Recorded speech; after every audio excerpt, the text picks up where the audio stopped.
एक पत्नी जिसका अपने पति से मन नहीं भरता है, वो सोचती है कि मुझे किसी और से बात करनी है, तभी उसे अपने ही घर में दो व्यक्ति दिखाई देते हैं। जब अपने घर में दो व्यक्ति दिखाई देते हैं तो उनके साथ वो बात करने लगती है, उनके साथ वो प्यार का चक्कर चलाने लगती है। जब प्यार का चक्कर चलाने लगती है और दोनों के साथ वो रहने लगती है, तभी एक दिन पति जो होता है वो घर के अंदर आता है। अंदर आने के बाद जो ये सारी चीज़ें देखता है कि उसकी पत्नी जो है उसके ही भतीजों के साथ आपत्तिजनक में पाई जाती है, तो व्यक्ति जो होता है वो खड़ा का खड़ा रह जाता है। वो सोच नहीं पा रहा था, समझ नहीं पा रहा था कि मैं इस वक्त करूँ तो करूँ क्या। लेकिन पत्नी जो होती है वो उसे समझाती है, बुझाती है और कहती है कि आज के बाद मैं ऐसा कुछ नहीं करूँगी, आज के बाद आप मुझे इसके साथ नहीं देखोगे।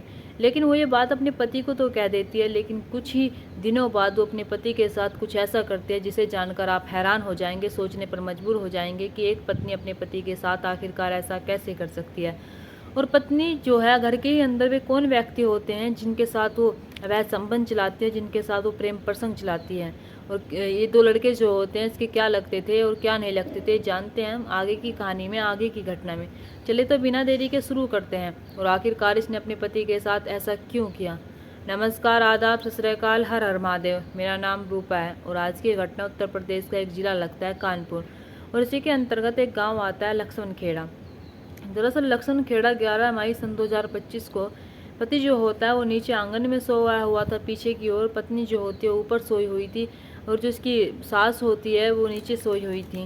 जैसे ही सारे जो होते हैं रात में सोए हुए थे, तभी दिन निकलता है। दिन निकलने के बाद पत्नी जो होती है वो पति के पास जाती है, उसे उठाने जाती है। वो सोचने लगती है कि मेरा पति आज क्यों नहीं उठा है। जब उसे उठाने जाती है तो उठाकर देखती है तो वो देखती है कि वो खून से लथपथ हुआ है। जब पत्नी ये चीज़ देखती है तो पत्नी की चीख निकल जाती है और चीखने चिल्लाने लगती है। जब उसकी चीखने चिल्लाने की आवाज़ उसकी सास के कानों तक जाती है तो सास जो होती है भागी हुई जाती है। उसका एक बेटा होता है वो भी आता है और आस पड़ोस के जो लोग होते हैं वे भी आते हैं। वे आते हैं और पूछते हैं कि क्या हुआ, लेकिन वे इससे पहले वहाँ का नज़ारा देख लेते हैं। जब वहाँ का नज़ारा देख लेते हैं तभी पुलिस को कांटेक्ट किया जाता है, पुलिस को बुलाया जाता है। मौके पर पुलिस आती है। पुलिस आने के बाद पुलिस वाले जो होते हैं वे कहते हैं कि ये सब क्या हुआ, कैसे हुआ। लेकिन उसकी पत्नी जो होते हैं वो कहते हैं कि खबरदार, अगर तुमने मेरे पति के हाथ लगाया, मेरे पति के तुम हाथ नहीं लगाओगे। इधर पत्नी जो होती है वो कार्यकर्ताओं को बुला लेते हैं, यानी कि दूसरी पार्टी के जो कार्यकर्ता होते हैं उन्हें बुला लेते हैं। उन्हें बुलाने के बाद पत्नी का नाम रीना होता है और जिसके पति का नाम होता है धीरेन्द्र होता है।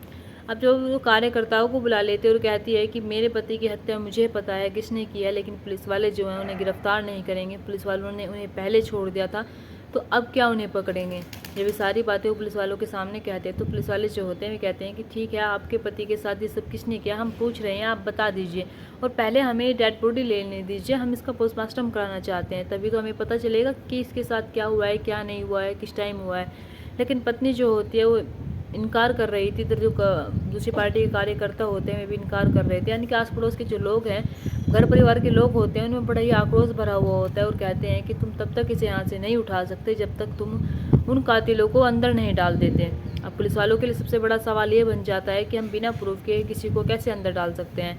तभी पत्नी जो होती है वो बताती है कि मेरे पति का कुछ दिनों पहले एक यहाँ के कीर्ति यादव है, उनके बेटे राजू यादव से झगड़ा हो गया था।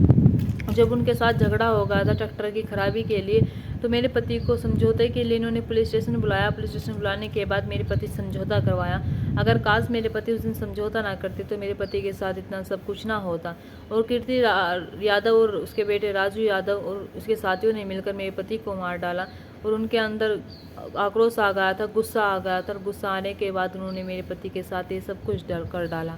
अब जब पुलिस वाले सारी बातें सुनते हैं तो पुलिस वालों को अब समझ नहीं आ रहा था कि हम उनके साथ उन्हें गिरफ्तार करें या फिर इसकी डेड बॉडी का पोस्टमार्टम कराएं। लेकिन पुलिस ये मामला जो होता है एक दलित परिवार का होता है। जब दलित परिवार का होता है तो कार्यकर्ता भी होते हैं पार्टी के, तो मामला जो होता है बहुत ही गर्म हो जाता है। गर्म हो जाने के बाद पुलिस वाले कोई भी ऐसी चूक नहीं करना चाहते थे जिनसे कि और ज़्यादा ये मामला बिगड़ जाए। तो ये पुलिस वाले जो होते हैं कीर्ति यादव और राजू यादव के पास जाते हैं। पास जाने के बाद उनसे पूछताछ करते हैं। पूछताछ करने के बाद उन्हें वे जेल में डाल देते हैं। जेल में डाल देने के बाद तब कहीं जाकर उन्हें मजबूरन जब उन्हें जेल में डालना पड़ता है तब कहीं जाकर उसकी जो डेड बॉडी होती है धीरेन्द्र की, वो उन्हें जाकर मिलते हैं। डेड बॉडी मिलने के बाद वहाँ के जो फोरेंसिक वाले होते हैं वे घर की जांच करते हैं। घर की जांच कर लेने के बाद इधर जो उसकी डेड बॉडी होती है वो पोस्टमार्टम के लिए दी जाती है, तभी जो कुछ व्यक्ति जो होते हैं यानी कि आस पड़ोस के जो लोग होते हैं वे नालियाँ सफ़ा कर रहे थे। जब नाली सफ़ा कर रहे थे तो उनमें से थोड़ा थोड़ा ब्लड आ रहा था, यानी खून आ रहा था। तभी वे सोचने लगते हैं कि खून कहाँ से आ रहा है।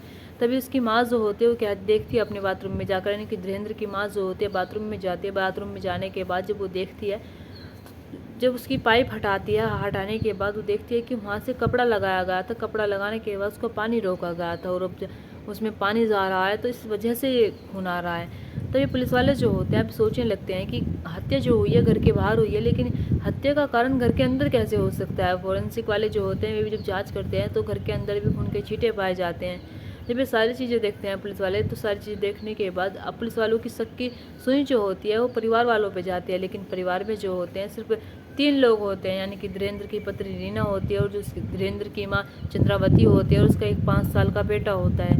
माँ जो होती है वो बूढ़ी होती है, बेटा जो होता है वो छोटा होता है। बच्ची उसकी पत्नी से अब सवाल जवाब करते हैं। जब पत्नी सवाल जवाब करते हैं तो पत्नी जो होती है वो कहती है कि मुझे नहीं पता। तभी पुलिस वाले जो होते हैं उसकी कॉल डिटेल निकलवाते हैं। कॉल डिटेल निकलवाने के बाद पहले तो ये जो रीना होती है कहती है कि मेरे पास कोई फ़ोन नहीं है। जब पुलिस वाले इस पर सख्ती से दबाव बनाते हैं तब कहीं जाकर इसके पास एक नहीं 2 फ़ोन मिलते हैं।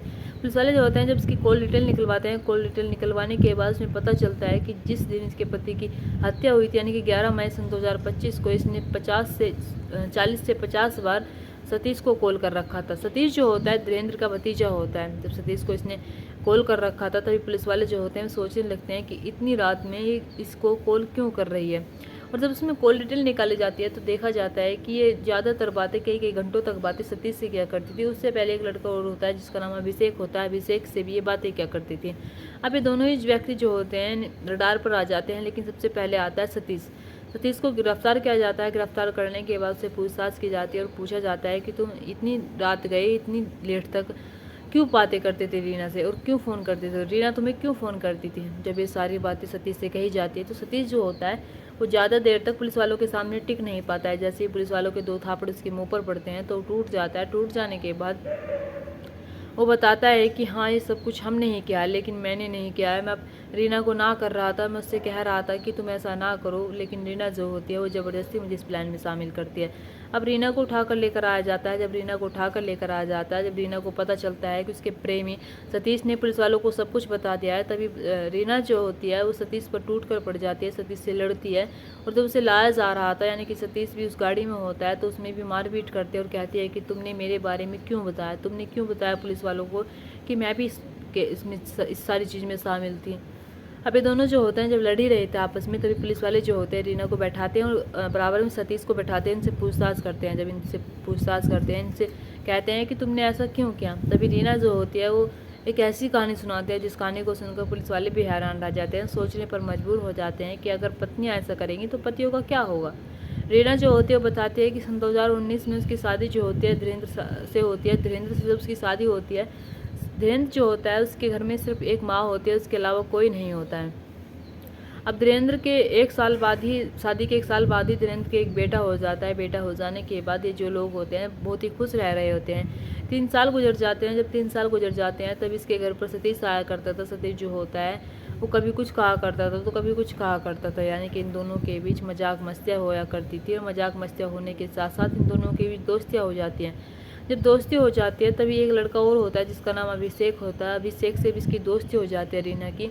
और रीना जो होती है अभिषेक से भी और सतीश से भी दोनों से बात करती है, दोनों से मुलाकात करती है, दोनों के साथ शारीरिक संबंध बनाती है।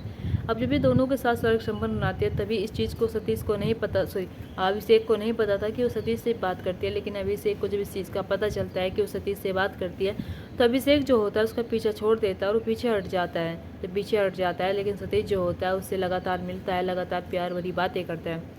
अब प्यार भरी बातें करने के साथ साथ एक दिन ये दोनों जो होते हैं आपत्तिजनक में होते हैं। और जब इनके घर में, यानी कि बच्चा जो होता है जब कहीं बाहर चला जाया करता था या फिर उसे सुला दिया करती थी, इसकी जो सास होती है वो उसे बहुत कम दिखता है, यानी कि वो बूढ़ी हो रही है, वो घर के अंदर लेट जाया करती थी, उसे कुछ नहीं पता रहता था। पति जो होता था वो बाहर जाया करता था, तभी सतीश जो होता था घर के अंदर आता था। अंदर आने के बाद ये दोनों जो होते थे एक दूसरे के साथ शारीरिक संबंध बनाते थे। जैसे एक दिन ये आपत्तिजनक में होते हैं तभी इसका पति जो होता है धीरेन्द्र घर के अंदर आ जाता है। अंदर आने के बाद जब ये सारी चीज़ें देखता है तो उसे गुस्सा आ जाता है। गुस्सा आ जाने के बाद वो पहले अपनी पत्नी को सुनाता है, फिर अपने भतीजे को सुनाते हैं। इन दोनों को सुनाने के बाद कहता है कि तुम ये क्या कर रहे हो। उन पर चीखता है, चिल्लाता है। चीखने चिल्लाते हुए सतीश जो होता है वो घर से चला जाता है। रीना जो होते हैं वो कहते हैं कि मुझे माफ़ कर दो, मैं आज के बाद ऐसा कुछ नहीं करूँगी, मुझसे गलती हो गई। धीरेन्द्र जो होता है वो कहता है कि ठीक है, लेकिन तुमने ये सब कुछ सही नहीं किया। लेकिन अब ये रीना जो होती है लगातार फिर भी सतीश से बातें कर रही थी। वो बातें किए बिना मान नहीं रही थी। वो सतीश से लगातार कॉन्टैक्ट में रह रही थी। जब जब ये सारी चीज़ें धीरेन्द्र को पता चलती है, धीरेन्द्र जो होता है घर में लड़ाइयाँ क्या करता था, कभी कभी उसके साथ मारपीट भी कर दिया करता था। अब मारपीट और लड़ाई भी जायज़ है। जब एक पत्नी किसी गैर मर्द के साथ अवैध संबंध चलाएगी तो उस पत्नी को या तो हमें छोड़ देना चाहिए या फिर उसे धमकाना चाहिए, लेकिन उस पत्नी पर हमें कभी भरोसा नहीं करना चाहिए कि ये कल हमारे साथ कुछ ऐसा भी कर सकती है। इधर रीना जो होती है वो लगातार सतीश पर दबाव बना रही थी और कह रही थी कि मेरे पति को रास्ते से हटाना है और मेरे पति अब इस दुनिया में नहीं रहना चाहिए, मैं उससे परेशान आ चुकी हूँ। सतीश जो होता है एक बार को तो कहता है उससे कि तुम ऐसा मत करो, मैं तुम्हारा इसमें साथ नहीं दे सकता, ऐसे भी रह सकते हैं हम, ऐसे किसी को जान लेने का शायद ये सही वक्त नहीं है। लेकिन सतीश जो होता है वो रीना की बातों में आ जाता है। जब रीना की बातों में आ जाता है तो ये दोनों प्लान बनाते हैं। प्लान ऐसा बनाते हैं कि पहले तो ये 11 मई सन 2025 को उसके खाने में यानी कि खाने में गोलियां मिलाती है। नशे की गोलियां मिलाने के बाद वो जैसे ही घर के अंदर लेट हुआ था तभी कहती है कि गर्मी हो रही है बहुत। घर के पीछे के आंगन में चलते हैं। वो घर के पीछे के आंगन में जाते हैं। आंगन में जाने के बाद धीरेन्द्र जो होता है उसकी आंख लग जाती है, यानी कि पहले से उसे नशा हुआ था गोलियों का।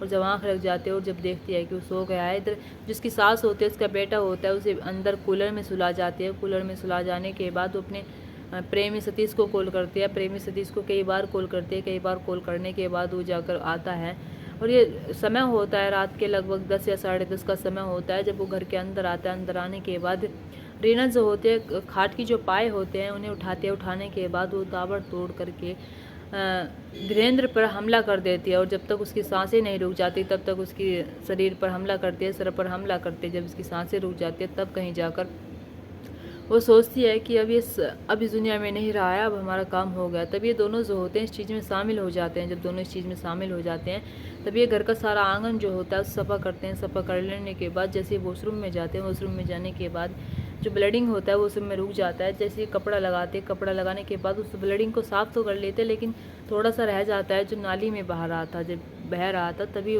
पड़ोसियों को पता चलता है। अब ये दोनों जो होते हैं मिलकर जब सारा आंगन साफ़ कर देते हैं, सारा आंगन साफ़ कर लेने के बाद सतीश जो होता है वो कहता है कि अब क्या करोगी तुम। तभी रीना जो होते हैं वो कहती है कि मेरे पति का कुछ समय पहले कीर्ति यादव यानी कि इसके और बेटे राजू यादव से झगड़ा हुआ है, ये सारी चीज़ें मैं उनके नाम लगा दूंगी, उनके ऊपर केस डाल दूंगी और हम दोनों बच जाएंगे, हम दोनों के साथ ऐसा कुछ नहीं होगा। पुलिस वाले जब ये बात सुनते हैं तो पुलिस वालों को सच में यकीन नहीं हो रहा था। उन्हें पता नहीं चल रहा था कि एक पत्नी ऐसा भी कर सकती है। इधर अभिषेक जो होता है जब उससे पूछताछ की जाती है तो यही बताता है कि जब मुझे पता चला था कि सतीश से भी बात करती है, उसके साथ भी इसका अवैध संबंध चल रहे हैं, तो मैं इसका पीछे छोड़ देता हूँ, मैं इससे फिर बातें नहीं करता हूँ।